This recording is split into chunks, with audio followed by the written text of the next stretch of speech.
Welcome to Staying Connected, a podcast where I talk to other people about their stories with VEDS or Vascular Ehlers-Danlos Syndrome.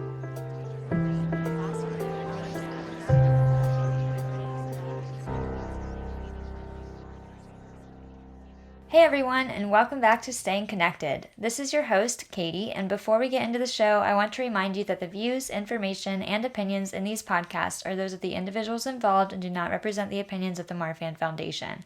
The Marfan Foundation is not responsible for and does not verify for accuracy any of the information contained in them, nor does the information constitute medical or other professional advice or services. This show is not produced by or affiliated with the Marfan Foundation or the VEDS movement. I hope you listened to and enjoyed our last episode featuring Dr. Melissa Russo, a high-risk obstetrician, geneticist, and researcher in our community. Today, I'm excited to share an interview with Lise Voje-Johanson, who lives in Norway.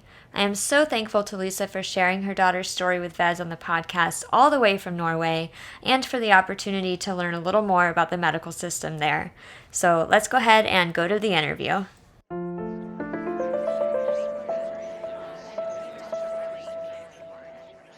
Hey Lisa, I'm so excited to talk to you about your story and your daughter's story with VEDS. Thank you so much for joining me on the show. Thank you, Katie, for having me. So, where are you located? We live in Norway, southern part of Norway. So you have a daughter, her name is Karna? Karna, yes. And how old is she? She's 10. She'll be 11 in October. And when was she diagnosed with VEDS? It was 2 years ago now. And how did you come across that diagnosis? Well, her father had been sick earlier that summer. He had a rupture of an artery, and then they took an MRI on him and saw that he had multiple dissections in his stomach area. And then he called like in July that year and told us that he had been diagnosed, and that the doctors had told him that it was some chance that Karna had inherited it. So my husband is a GP, and we sent some blood samples and got referred to genetic counseling, like almost right away. What did they tell you about it? They didn't want to test her because she was under 16, so they wanted to wait until she was over 16 and could decide for herself if she wanted to know or not. But I thought it was important to know now, straight away, if she had it or not. So then your husband ordered the blood work for it and just kind of went around. Yeah, we didn't tell the genetic counselor that we had sent it. That's really great that you had that avenue to use. Yes. Okay. So after about 6 weeks, we actually thought the blood samples had been stopped by the counselor, but then he got the answers that she had the diagnosis. And how did that feel when you got that diagnosis? That was hard. Yes, I was devastated. How did you get through that? Well, between the time that we sent in the samples and the answer came, we did a lot of talking about how we wanted her life to be if she got diagnosed. So I was a bit prepared, because I was pretty sure she had it. So we were determined to make her life as normal as possible and focus on every day, and yeah. Does she look a lot like him, or what are outward signs that she has VEDS? Yes, she looks just like him, like all the facial appearances, that like large eyes and thin nose and thin and like receding gums, translucent skin. She had some bruising, and she has always slept with her eyes open. Did you find that odd when she was little? Yeah, but I didn't think so much about it because her dad did it too. So Yeah, that's one I hear so often, like that so many people sleep with their eyes open with VEDS. yeah. Yeah. Did she have all the translucent skin like when she was born, too?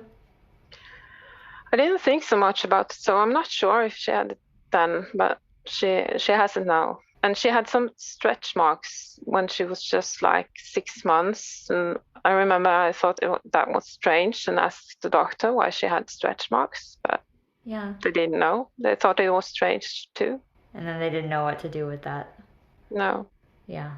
She broke her elbow when she was just like 3 years old. She just had a small fall, and then the whole elbow broke.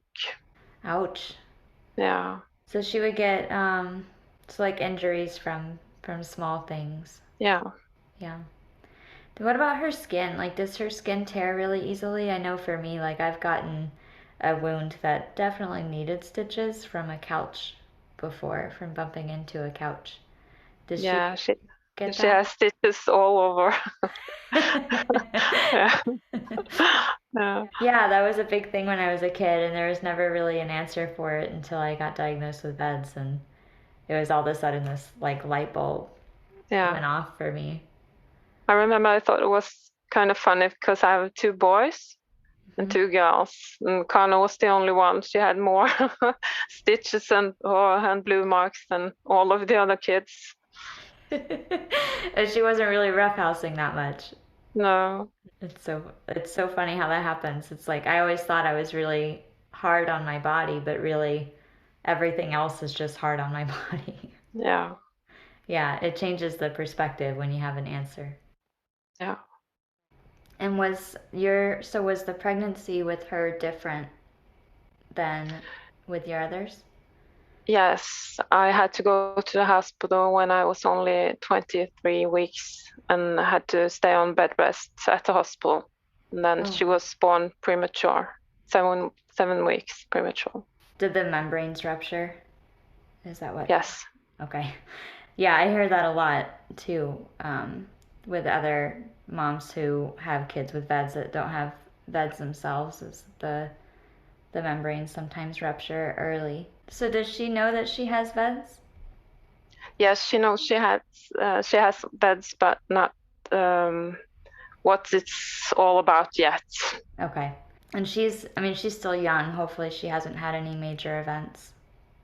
No major events.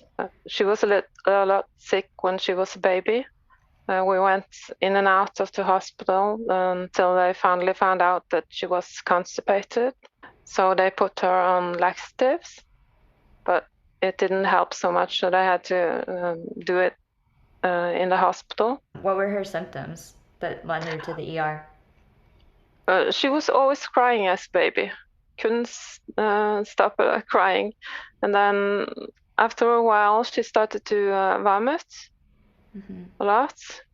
And we went into the hospital and it took an ultrasound and found out that she was constipated up high in her intestines. So they thought that might have been the problems the whole time. I think that there's a lot of GI issues in kids with VEDS, and I know that's something that I've had problems with my whole life too. Yeah. How do you plan to approach, or do you have a plan yet on how to approach deeper conversations with her about VEDS when she gets older? Yeah. I think I will do it like spread out. We'll wait now until she gets in her teens and then give her some more information then. And then as she gets older, more and more. So Does she like playing any sports or anything, or is she pretty much out of those kinds of activities? she doesn't like to play sports. But she does all the same things that her friends do at school. The only thing I don't want to do is play like football or basketball. Yeah. So, do you know anybody else in Norway with VEDS, or what is it like living there with VEDS? I have some phone contact with another mom, but her daughter is grown up. Mm-hmm. So I actually think that Karna was the first child in Norway diagnosed with VEDS. And there's only 21 people here in Norway with the diagnosis. That's a small number. Yeah. It's a very small number. Do you think that awareness there is growing, or is it still? No, not at all. No. No. No. Well, hopefully this podcast will help that a little bit. Yeah, I hope so. Yeah. So if there was somebody else who had a child who was just diagnosed, now that it's been about 2 years since her diagnosis, what kind of advice would you give them for getting through that and, just living with this knowledge? First of all, I'll say that to have focus on everyday life and try to make your child's life as normal as possible and obtain knowledge from reliable sources and make contact with others in the community or other parents with children with the diagnosis. Yeah, and that's really what's helped you. Yes, I found the American group. I think you found it for me or invited me in. Yes, I'm so grateful to being a part of that. Yeah, I'm really grateful that you reached out and that I was able to get you in that group. So anybody who's listening, if you are feeling very alone in this diagnosis and you have a kid with VEDS or you have VEDS yourself and you don't have a community of people, reach out to me through this podcast on my website, and I will do my best to get you connected. There's a really great community out here. I think is there several hundred people now in that group, I think. Yeah, I think so. So you've been able to make connections then, not only in the very small community of people in Norway, but worldwide. Yes. What does that feel like? Like when you first joined the community, what did that feel like for you? I thought it was so good to have other to talk to about her diagnosis and like you with the diagnosis yourself and how it is for you to live with the diagnosis. And yeah, feel I can ask all kind of questions if I'm wondering. Yeah. And I want to go back to, so I know that you had a challenge getting her diagnosed in Norway. How else has medical care been there for her? Does she have a team of specialists, or is that medical system a little different? Yeah, it's a little different, but because we got her tested, they had to start a team for her because it's like by law you have to provide some care. So she goes into ultrasound once a year in Oslo, the main capital, where the big hospitals are. And that's basically it. And does she do pretty well with those? Like, does she know why? Yeah, she knows why. Okay. It goes well. Well, that's good. So ultrasound's pretty non-invasive and not scary like a MRI machine. Yeah, but when she gets older, they will do MRIs. So tell me more about the medical system there. Yeah, so here in Norway, it's free, all medical care for children under 18. We don't have to pay if she has to go to the hospital or the GP or physiotherapy or it's all for free. And if she gets sick, I can go on sick leave and get paid to take care of her. And for older people over 18, you just have to pay about $200. And then when you pay that, you get something we call free card. Then for the rest of the year, you get everything free. Wow, that is so different than here. Yeah. Is it good? Is it good? Yeah. I don't know how else to ask that question. I guess it's like your medical care that you because you have to have insurance, don't you? Yeah. But there's like so many different insurance plans and grades of insurance and costs that I think there's a big disparity in in our healthcare system. Here you get to the best hospitals, or we actually have like you can choose which hospital you want to go in around all of Norway. And there's a lot of good hospitals to choose from. Yeah, they're all the same, like good. That's so different for me to think about that. Yeah, that's so different. Yeah. That's great though. So her medical care is really covered right now for another 8 years for free. Yeah, and then after that she only has to pay $200, and then when she has paid that, the rest of the year is free. That's wonderful. If there was something, I know the medical system there is different in Norway, and it was a bit of a challenge getting her diagnosed. And you've also mentioned that, there's only 21 or so people in Norway who have the diagnosis. If there was something that you would want medical professionals to know about what it's like living with this or living with a child who has this, what would that be? Just for the medical professions here in Norway to acquire more knowledge about the disease. So we don't have all the things that you have, like medical bracelets and stuff, but we have something on the internet, like your medical journal on the internet. So in case of emergencies, the medical professions can look it up. Yeah. So in Karna, she says that she has VEDS, but I don't think anyone knows what VEDS is. Yeah. So just more general knowledge. Yeah. Yeah. Well, hopefully this podcast will help do that and spread some awareness there. I really want to know more about how you coped emotionally with the diagnosis. Like, I think it's really good for people to hear that if you're willing to share in more detail about what that experience was like. Yes. I think I was devastated for the first year.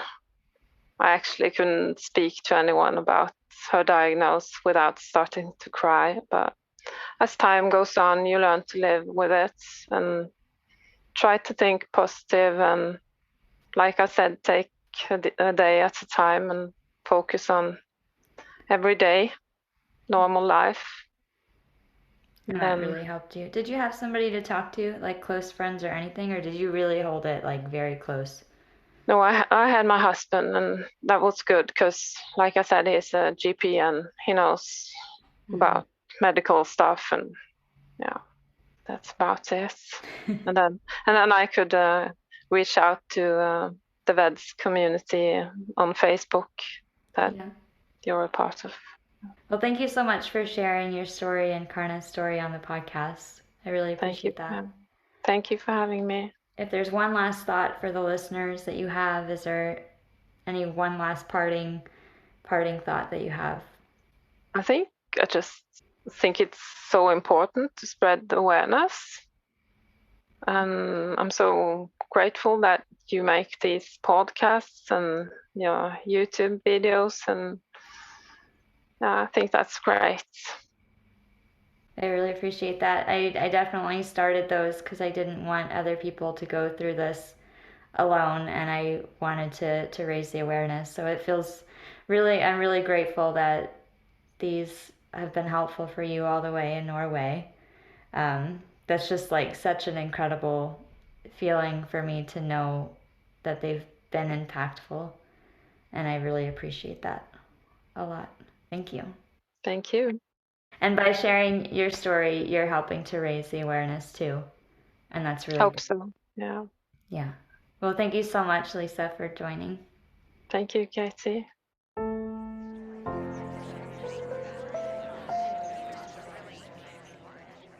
Thank you everyone for listening in today, and a huge thanks again to Lise for sharing her and her daughter's story on the podcast. I hope you enjoy this show. I hope you find it informative or helpful. This podcast and all of you are just really close to my heart, and it would mean so much to me if you shared the show far and wide to help us raise awareness of VEDS internationally. That is such a cool thing to have this podcast be impactful internationally. So thank you for that. Be sure to subscribe to the show and stay tuned for the next episode on November 20th. We will be talking to Jonathan Kyle, a man with VEDS living in St. Petersburg, Florida. Thanks so much again, and I will see you soon.